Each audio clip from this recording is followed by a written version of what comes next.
Hi, this is section 2.2, Math 110. This section is talking about the functions and introduction to function and function notations. Now, what you have, first I want to talk about the definition of the function and what the function is. If you have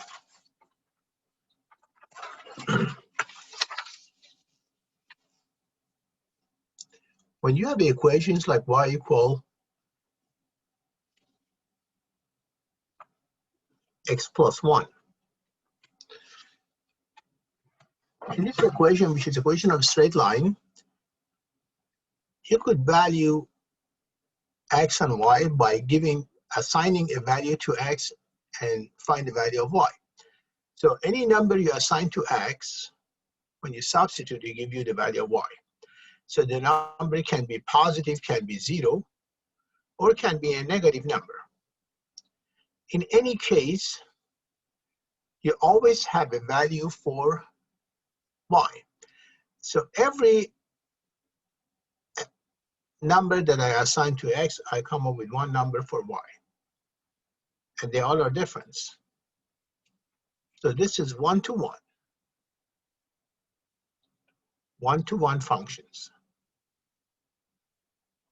So one value of x, it gives you one value of y. Now let's look at the second equation, which is y equal x2 minus 3. This is the equation of the parabola, is a curve, because the power of x is 2. Also in this case, for any number you substitute for the x, you always have the y value. Like if x is 0, y is negative 3. What if x is 3? If x is 3, 3 to the power of 2 is 9 minus 3 would give you 6. And when you substitute negative 3, anytime I want to substitute a negative number, I always bring it with a parenthesis. Like for negative 3, you put a parenthesis around it, then you raise it to the power of 2. So negative 3 times negative 3 is 9 minus 3. So you still come up with the same value of 6. So here, with two different x's, you have one value of y. Okay?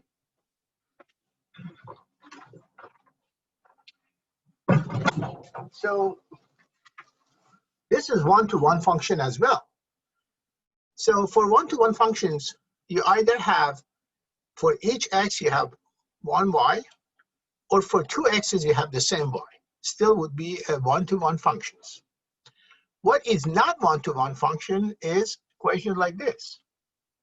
Y is a plus or minus radical x2 minus 5. Let's look at this one. Here,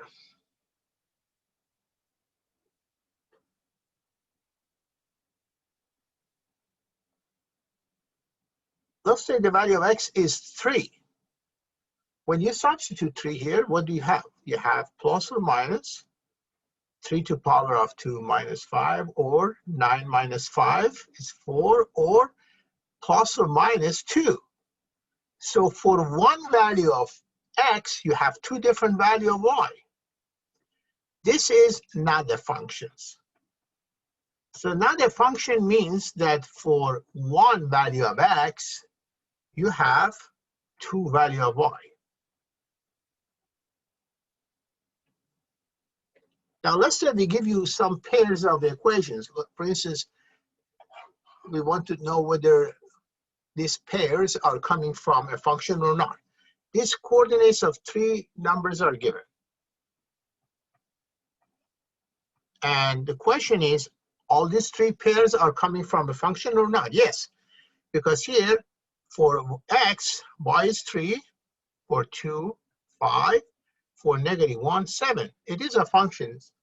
See, for every x, you have a different value of y. So this, yes. And how about this one? 2, 5, 0, 1, -2, 5, and 1 and -3. How about this one? If you notice here, when x is 2 or -2, in both cases, y is the same. So this is not a functions. I'm sorry, this is this case. Sorry about that. This is this case.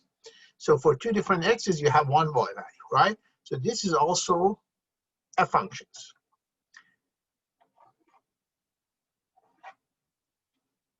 Now, look at the last case. It's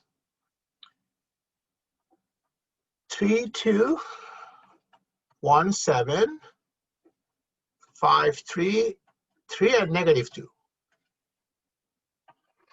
This is a case that for 1x, which is 3, you have two different y's. So here when x is 3, y is 2. Here when x is 3, y is -2. So which case is this? Is this case, means not a functions. So you got to remember that. So we either give you coordinates of some points and ask you to tell whether it's a function or not, so, which in these two cases both are functions, whether it's 1x, 1y, or 2x, 1y, or we give you some pairs, which for 1x you have two different values of y, which is not a function. So this is how to do it algebraically, but if you want to do it by graphing, let's say we give you a graph and we ask you to tell whether this function is, whether this line is function or not. Like this line, the red ones, I want to see if this line has an equation of function or not. We have, they call it vertical test. This vertical line test, so what you do is you just take the straight edge, you go from left to right and draw these vertical lines. See these lines? If these lines, these vertical lines, intersect the line, or in this case, this is straight line, at only one point, then it is a function. Like here, in this case, a parabola. This is a parabola or is a curve. So we bring the vertical line from left to right. This vertical line intersect the graph at only one point. So this one also is a functions. But look at the last ones, the last two. These are not the functions. Look, the vertical line intersect the graph at 2 points. At 2 points each time. Look at this one.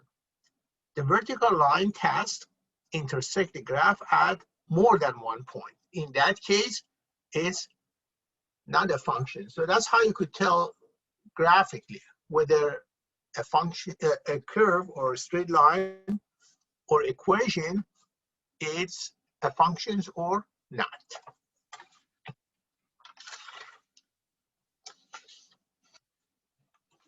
Now let's look at this example here. Like in this case, is this a functions or not? Yes, because for 1x, you have 1y, or for 2x, look, x is 0 and x is 1, y is 6.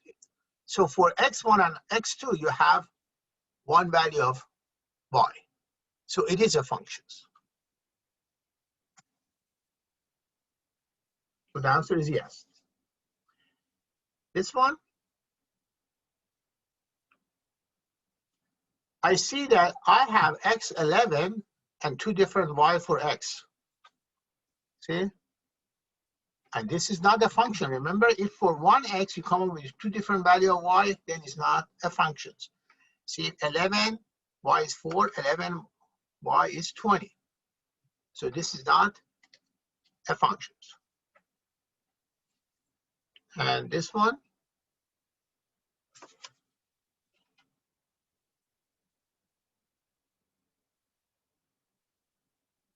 See here, like x is -1, y is 0, x is 0, y is 0. So it is okay for two different x's to have one y value.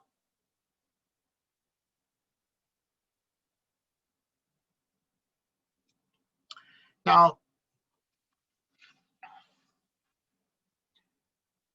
determine whether the equation represents y as a function of x. If you want to write y in terms of x, first you need to move x2 to the other side. And then when you take the square root of y, you always have to put a plus or minus. By putting a plus minus means you do have two answers for the y. Okay? So any number you substitute for the x, when you raise it to power of 2 and subtract it or add it to 64, whatever number comes out of this radical, there is always a plus or minus. So for one value of x, you have two different values. So is it a function? No. Why? Because you have plus or minus or y. Why? There is always two answers.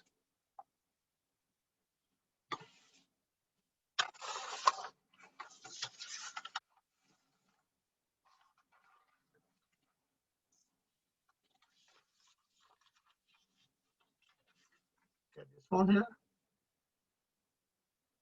I want to write y in terms of x. So first, I move 3x to the other side, and then divide both sides by 5 to have y by itself. So when we ask you to write y as a function of x, means you have to just have one y by itself, isolated one side, and numbers on the other side. Okay? And this is the equation of a straight line, because the power of x is 1. All the straight lines are functions, because for any number of x, you always have one value of y. So yes, it is a function. Now, here, I want to test to see if this is function or not. I put x equal 3 here. That make it what? 25 minus 9 is radical 16 is 4.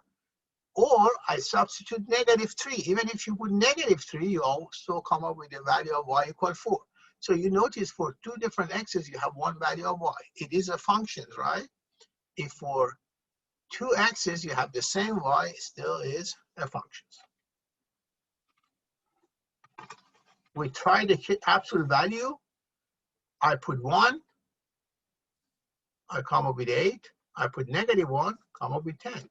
Completely two different numbers. So it is a function.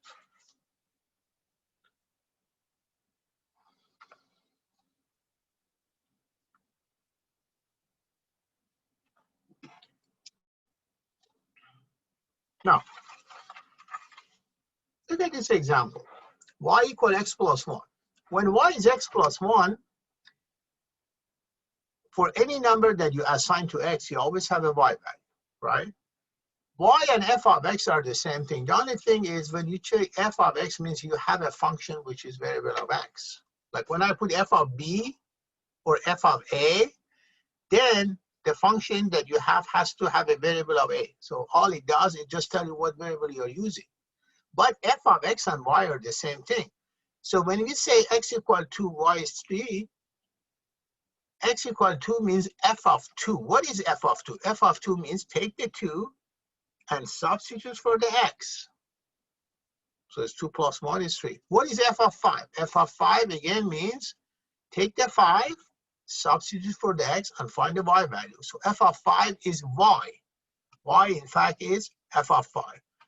F of 2 is y. So f of something means you can take that, whether it's a number or not, and you substitute for x. So now here, look.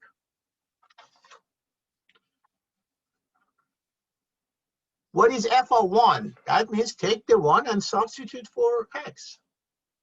What is f of -9? Means take -9 and substitute for x. And now you have 2 times x. When you substitute -9, then it's 2 times -9.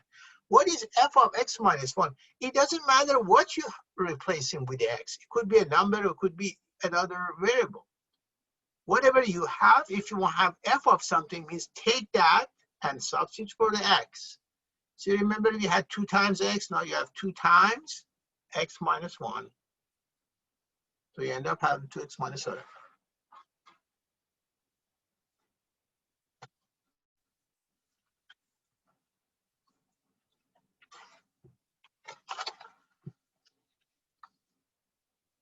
These are all the same.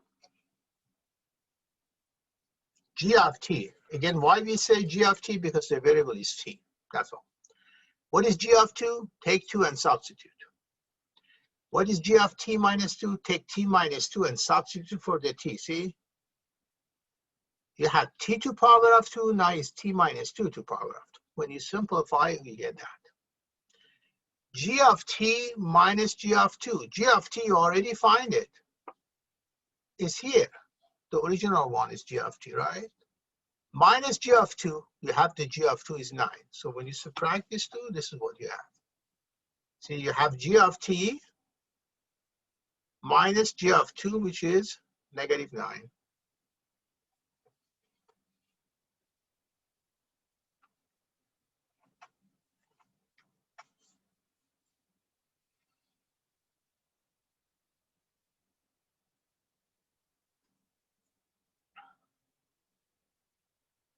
So here, when you put a 0 here, this is negative 9. You got to be careful about this one. G of 3.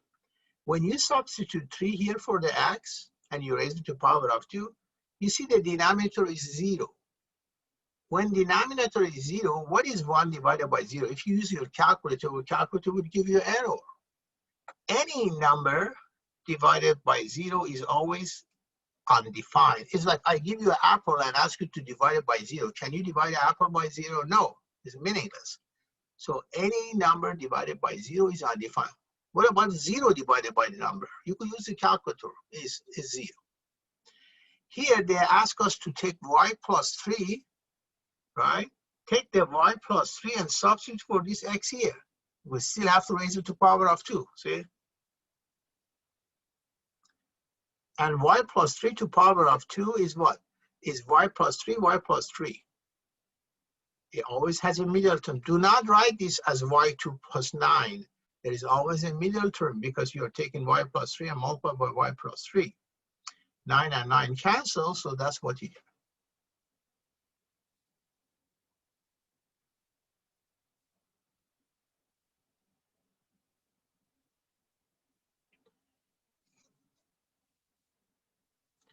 Now these are combination of two graphs, okay? The first one, equation is 5x plus 4. As long as the value of x is less than 0, think of the number line. See in the number line how it goes from negative infinity to positive infinity, and 0 is here. When x is 0, means when you want to substitute the number, if the number is less than 0, it's like negative 1. Always use this equation. This equation is when x is less than 0. When x is greater than 0, like 8 and 18, then use this equation. See? If x is 0 and greater, like 2 or 0 or 2, any numbers, always use that equation. So here I want to find f of 0. When x is 0, use this equation. You just put the 0 here, so it's 8. F of 2. 2 is what? 2 is right here, is greater than 0, right? So use this equation. You put it here, 2 times 5 is 10 plus 8 is 18. So these are type of problem that you have two separate lines. One is used when x is less than 0. The other one is used when x is equal and greater than 0.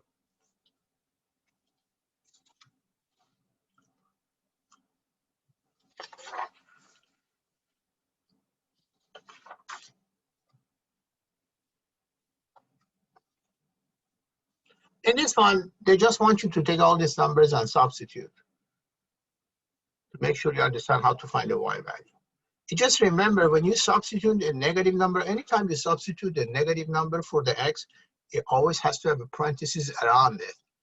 Because negative, what is parenthesis negative 2 the square? That means negative 2 times negative 2, which is 4. Okay, be very careful about the sign. The same thing for negative 1. So these are the y value. You could practice to see if you come up with these numbers.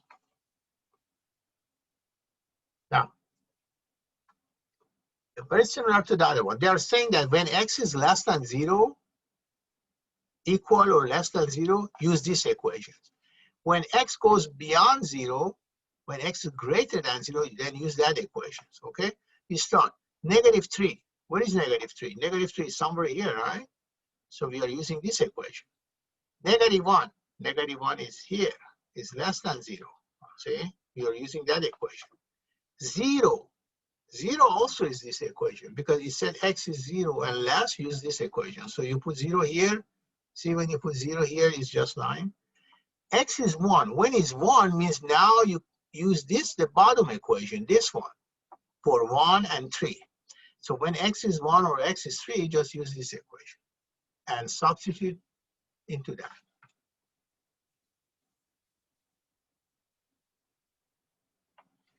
Now, what does that mean when f of x equals 0? Again, remember, f of x and y are the same thing. Means here, if y is 35 minus 5x, what happened when y is 0? Means take this equation and set it equal to 0 and solve it for x. That's what f of x equals 0 means. Means take this, the whole thing, and set it equal to 0. Got this one?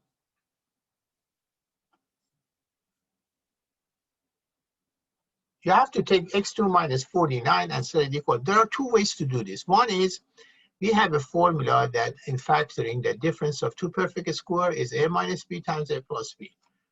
49 is 7 to the power of 2. So you could break it into x minus 7 times x plus 7. And if you take each parenthesis and set it equal to 0, you have these two answers.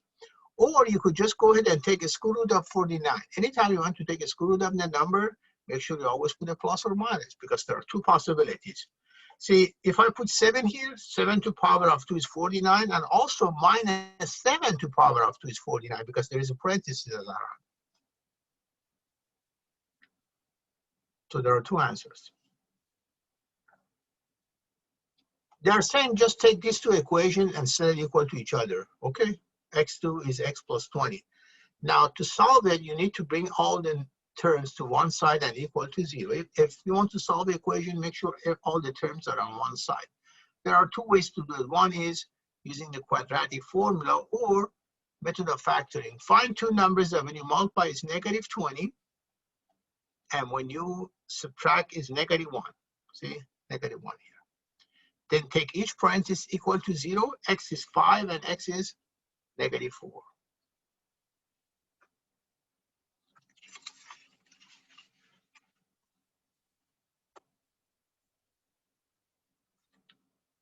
Again, they're asking you to take these two and set it equal to each other, right? I'll bring 8x2 to this side. Then you have that. We factor x2 out, so it's x2 times x2 minus 16. x2 minus 16, it gives you two numbers, right? Because, because x is plus or minus radical 16, or plus or minus 4. And x2 equals 0, x is 0. So there are three numbers here. 4, -4, and 0.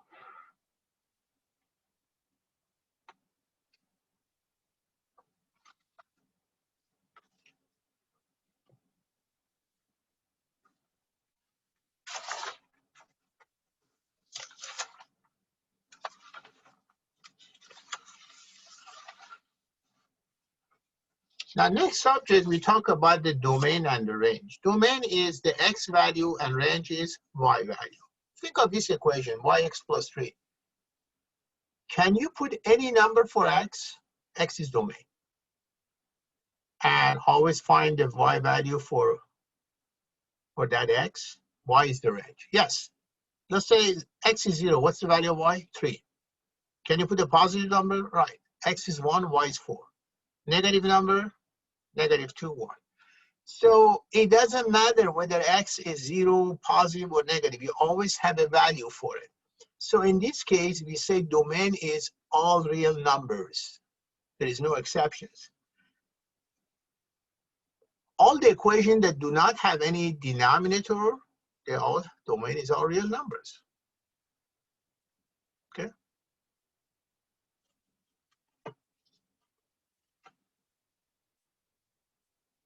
Now, what about the radical? Radicals are not like that. Like here, let's look at this one.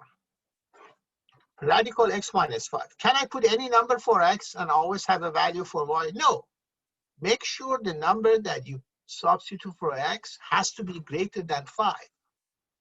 Why? Because what you have under the radical has to be positive. When you substitute the number for x and you subtract 5, the outcome has to be positive because we do not have a square root of the negative number. If you take a square root of the negative number, calculator would give you error. So what you have under the radical always has to be greater than equal to 0. It's like an inequality.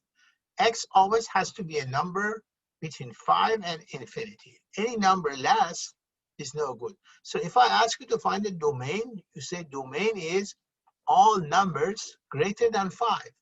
Domain, or X, is all the numbers greater than 5. That also is true for fractions. If you have a fraction with a variable at the denominator, you could put any number except 3. A number that make the denominator 0, make it undefined. So domain is all the numbers except that. Okay? You could put any other number, even 0. See, I put 0 here. Y is minus 1/3. I have a value. Just you cannot put a number here that make the denominator 0. So for fractions, always look at the denominator. Solve it by setting it equal to 0. That tell you what number must be excluded. With the radical, you have to see what is under the radical, so that greater than equal to 0. That gives you the domain. Means if you want to put a number, make sure it's greater than 5. See, it's like this one. What is the domain? Take the denominator, set it equal to 0 to find that. Means if you want to put a number for x here, don't put -7, because -7 would make the denominator 0. See, it would be like this: 3 times -7 plus 1 and -7 plus 7. Regardless what is the denominator, denominator is always 0, so it's undefined.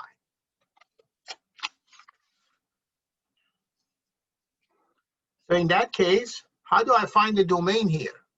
What you have under the radical has to be greater than 0. That means that your number must be 12 or greater. 12 is okay because radical 0 is 0. But you cannot put any number less. Like I put here, what, 1. 1 doesn't work. So look, when you put 1 for y, is -11 is undefined. What if 2? None of them works. It has to be 12 or greater. So domain of that one is all numbers greater than 12. Like this one. Greater than equal to 12. This one, there are 2 denominators, right? What number would make this one 0? X equals 0. So x cannot be 0. What number would make this denominator 0? -4. So you want all the numbers except these 2. Domain is all the numbers except these 2, because these 2 numbers would make the denominator of one of these 0. So if this is undefined, then it doesn't matter what the other one is. Or if this is undefined, it doesn't matter what the other fraction is. So in case of fraction, always take the denominator set it equal to 0 to find those 2 numbers.